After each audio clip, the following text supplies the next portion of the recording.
Good afternoon बच्चों।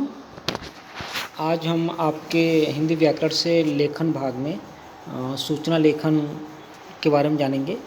सूचना लेखन किसे कहते हैं, सूचना लिखते समय में किन किन बातों का ध्यान रखना चाहिए और हमें किस तरह से बोर्ड एग्जाम में आए प्रश्न जो सूचना लेखन से संबंधित आता है उसमें हम 5 मार्क्स में से 5 मार्क्स हम कैसे ले सकते हैं, इन सभी बातों के बारे में आपको जानकारी दी जाएगी। तो सबसे पहले देखिए, सूचना अंग्रेजी शब्द नोटिस को हिंदी की तकनीकी शब्दावली में सूचना कहा जाता है। सूचना से तात्पर्य है किसी के बारे में सूचित करना, कुछ बताना। और अगर हम व्याकरण की दृष्टि से परिभाषा देना चाहें तो किसी विशेष सूचना को सार्वजनिक करना सूचना लेखन कहलाता है। सूचना लिखते समय हमें किन किन बातों का ध्यान रखना बच्चों? सबसे पहले हमें ध्यान देना है कि सूचना हमें किन्हें देनी है और क्या सूचना देनी है। सूचना जिस बारे में है उसकी समय सीमा क्या है। सूचना लेखन में विषय से भटकाव नहीं, यानी कम से कम शब्दों में मुख्य बात ही लिखी जानी चाहिए। भाषा कैसी होनी चाहिए? सरल व सार्थक भाषा का प्रयोग होना चाहिए। सूचना लेखन का जो प्रारूप है, फॉर्मेट, सबसे पहले ऊपर केंद्र में शीर्षक के रूप में सूचना लिखा जाना चाहिए। एक बॉक्स बनाएंगे आप, उसमें सबसे ऊपर लिखेंगे सूचना। सूचना के नीचे जिस विषय से संबंधित सूचना देनी वो विषय लिखना है। ठीक है बच्चों, जहाँ पे आपने लिखा सूचना उसी के ठीक नीचे आप विषय लिखेंगे, किस बात की सूचना देना चाहते हैं। दी जाने वाली सूचना का लेखन, आपने क्या सूचना देना है उसके बारे में थोड़ा सा एक्सप्लेन करके लिखना है, कम से कम शब्दों में। उसके बाद लिखना है आपको दिनांक, सूचना देने वाले का पद, सूचना पाने वाले का नाम, यदि आवश्यक हो तो सूचना देने वाले का पता भी होना चाहिए, जरूरी हो तो। यदि सूचना आप नागरिकों के लिए हो तो हमें किस तरह से सूचना लेखन प्रारंभ करना चाहिए? सर्वसाधारण को सूचित किया जाता है कि, या आप ऐसे कह सकते हो, आप नागरिकों को सूचित किया जाता है कि।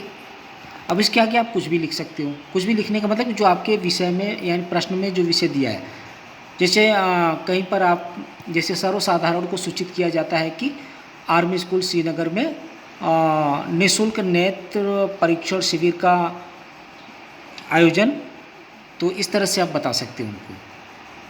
आगे देखिए, यदि छात्रों या शिक्षक या किन्हीं अन्य संस्थाओं के कर्मचारियों या किसी समूह विशेष को सूचना देनी है तो बच्चों हमें इस तरह से प्रारंभ करना चाहिए। छात्रों के लिए, विद्यालय के समस्त छात्रों को सूचित किया जाता है कि विद्यालय में वार्षिक उत्सव का आयोजन दिनांक जब भी आपको देना है। इस तरह से हम विद्यार्थियों के लिए शुरू कर सकते हैं।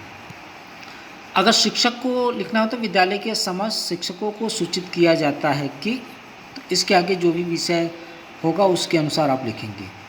अगर समूह विशेष किसी ग्रुप को आप सूचना देना चाहते हैं तो लिखेंगे नगर के समस्त रिक्शा चालकों को सूचित किया जाता है कि, या यहाँ तो रिक्शा चालक की बात है, आप दुकानदार के संदर्भ में दे सकते हैं या कॉलोनी के संदर्भ में दे सकते हैं, या फिर आपके डिस्ट्रिक्ट में जितने स्कूल है स्कूल से संबंधित दे सकते हैं, मतलब कोई भी विषय हो सकता है। अन्य संस्थाओं के कर्मचारियों को अगर लिखना है तो समस्त कर्मचारियों को सूचित किया जाता है कि, समूह विशेष को समस्त यात्रियों को सूचित किया जाता है कि। तो बच्चों इस तरह से सूचना लेखन में हमें ध्यान रखना है कि किसको सूचना लिखनी है, उस हिसाब से हमें शुरुआत इस प्रकार करनी चाहिए। उदाहरण के तौर पर देखिए, यहाँ पर निःशुल्क रक्त जांच व रक्तदान शिविर, तो जाहिर सी बात है कि यहाँ पे सभी को हम सूचित कर रहे हैं, तो लिखेंगे सर्वसाधारण को सूचित किया जाता है कि 2 अक्टूबर गांधी जयंती के अवसर पर भारत विकास संस्थान के सहयोग से क ख ग अस्पताल में निःशुल्क रक्त जांच व रक्तदान शिविर का आयोजन किया जा रहा है या आयोजित किया जा रहा है। शिविर का समय सुबह 6 बजे से सायं 5 बजे तक रहेगा। आप सबसे अनुरोध है कि इस कार्यक्रम में रक्तदान कर जन कल्याण में अपना सहयोग प्रदान करें। दिनांक लिखना है, जो भी आप तारीख, जिस तारीख को आप लिखेंगे उसका लिखना है, और प्रभारी भारत विकास संस्थान। दूसरा उदाहरण देखिए, अजमेर नगर, सबसे ऊपर लिखा सूचना, अजमेर नगर शहर स्वच्छता अभियान। सभी सफाई कर्मचारियों को सूचित किया जाता है कि भारत स्वच्छता अभियान के तहत दिनांक 10 सितंबर 2015 से लेकर 25 सितंबर 2015 तक शहर स्वच्छता अभियान चलाया जा रहा है, जिसमें अधिकारी वर्ग अपने द्वारा किए गए कार्य की जांच करेंगे। अनुपस्थित कर्मचारियों के विरुद्ध कार्रवाई की जाएगी। इसके नीचे आप अपना दिनांक और पद, अपना नाम लिखेंगे। ठीक बच्चों, सूचना लेखन के अंतर्गत हम पाने और खोने पाने के विषय में भी जानकारी दे सकते हैं। जैसे मेरा नाम मोहन है, मेरी हिंदी की वसंत भाग 1 पुस्तक खो गई है, उस पर नीले रंग का कवर चढ़ा हुआ है और मेरा नाम भी लिखा हुआ है। कल मैं बाहर पार्क में अपने खेल के पीरियड में उसे लेकर गया था और जल्दबाजी में मैं वहीं भूल गया।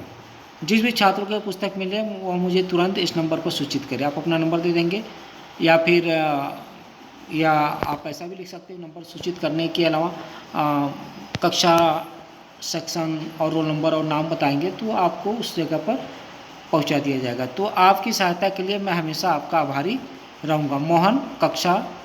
ठीक बच्चों, धन्यवाद। इस तरह से आपने देखा सूचना लेखन। सूचना लिखते समय किन किन बातों का ध्यान रखना चाहिए और सूचना हमें किस तरह से आरंभ करनी चाहिए, इन सब के बारे में।